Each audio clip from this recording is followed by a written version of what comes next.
Assalamualaikum warahmatullahi wabarakatuh. Perkenalkan, nama saya Indah Rizka Ramada, Prodi Akuntansi Syariah kelas 4. Jadi di sini saya akan menjelaskan sedikit mengenai materi sejarah pemikiran ekonomi Islam. Yang pertama, pengertian ekonomi Islam. Ekonomi Islam adalah pengetahuan tentang penerapan perintah-perintah dan tata cara yang ditetapkan oleh syariah dalam rangka mencegah ketidakadilan dalam penggalian dan penggunaan sumber daya material guna memenuhi kebutuhan manusia yang memungkinkan mereka memenuhi kewajiban kepada Allah dan masyarakat. Dalam Al-Quran, Allah Subhanahu wa Ta'ala memberikan beberapa contoh tegas mengenai ajaran-ajaran para rasul di masa lalu. Dalam kaitannya dengan masalah-masalah ekonomi yang menekankan bahwa perilaku ekonomi merupakan salah satu bidang perhatian agama, mengenai risalah kenabian Ibrahim alaihissalam dan putra-putranya. Sejak permulaan Islam di Mekah, bahkan sebelum terbentuknya masyarakat Muslim di Madinah, ayat-ayat Al-Quran sudah menampilkan pandangan Islam mengenai hubungan antara agama dan keimanan terhadap adanya Allah dan hari kiamat di satu pihak, dan perilaku ekonomi dan sistem ekonomi di pihak lain. Kemudian yang kedua, asal-usul pemikiran Islam. Kemunculan ekonomi Islam di era kekinian telah membuahkan hasil dengan banyak diwacanakan kembali ekonomi Islam dalam teori dan dipraktikannya ekonomi Islam di ranah bisnis modern, seperti halnya lembaga keuangan syariah, bank, dan non-bank. Ekonomi Islam yang telah hadir kembali saat ini bukanlah suatu hal yang tiba-tiba datang begitu saja. Ekonomi Islam sebagai sebuah cetusan konsep pemikiran dan praktik tentunya telah hadir secara bertahap dalam periode dan fase tertentu.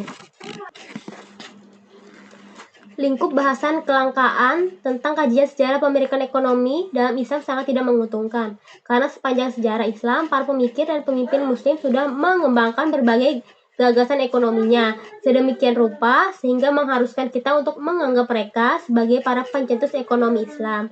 Sesungguhnya, ilmu ekonomi Islam berkembang secara bertahap sebagai suatu bidang ilmu interdisiplin yang menjadi bahan kajian para fuqaha, mufasir, filsuf, sosiologi, dan politikus.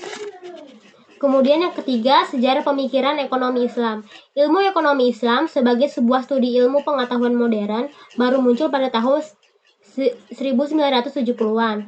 Tetapi pemikiran tentang ekonomi Islam telah muncul sejak Islam diturunkan melalui Nabi Muhammad SAW. Karena rujukan utama pemikiran ekonomi ini muncul juga bersama dengan diturunkannya Al-Quran dan masa kehidupan Rasulullah SAW pada abad akhir 6 Masehi hingga awal abad 7 Masehi. Setelah masa tersebut, banyak sarjana muslim memberikan kontribusi karya pemikiran ekonomi.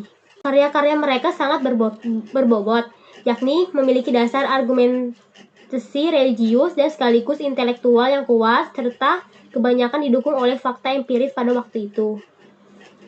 Banyak di antaranya juga futuristik, di mana pemikir barat baru mengkajinya ratusan abad kemudian. Pemikiran ekonomi di kalangan pemikir muslim banyak memiliki khasanah pemikiran ekonomi di dunia pada masa di mana barat masih dalam kegelapan. Pada masa tersebut, dunia Islam justru mengalami puncak kejayaan dalam berbagai bidang. Kemudian perekonomian di masa Rasulullah, yaitu tahun 571 sampai 632 Masehi. Pada periode Madinah, Rasulullah memimpin sendiri pembangunan masyarakat Madinah sehingga menjadi masyarakat sejahtera dan beradab. Meskipun perekonomian pada masa beliau relatif masih rendah, tetapi beliau telah menunjukkan prinsip-prinsip yang mendasar bagi pengelolaan ekonomi.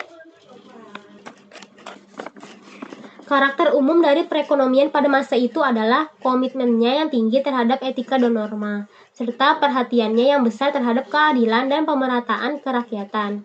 Usaha-usaha ekonomi harus dilakukan secara etis dalam bingkai syariah Islam.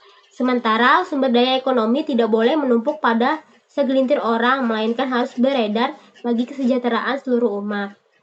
Pasar menduduki peranan penting sebagai mekanisme ekonomi, tapi pemerintah dan masyarakat juga bertindak aktif dalam mewujudkan kesejahteraan dan menegakkan keadilan.